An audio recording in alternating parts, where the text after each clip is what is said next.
nalalakihan ka na sa 30k na sahod, my God. Siguro yung sahod nito ni sir is more than 30k, like 100k, ganon.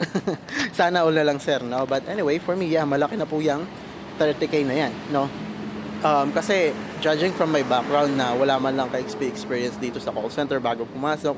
Dati po akong security guard, tapos hindi pa ako nakapagtapos ng college, no? College undergrad ako.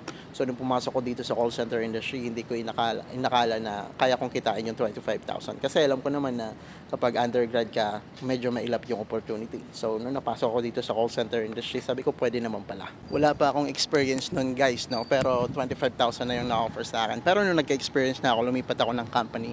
Actually above 30k na din ako. So kung na-offeran ako ng 30k dito sa call center, yes, malaki na para sa akin yan. Yes, mas malaki yung sahod nyo, but if you base sa sahod dito sa Pilipinas na minimum, yung sahod dito sa call center industry na pag minimum, syempre malaki na talaga yon.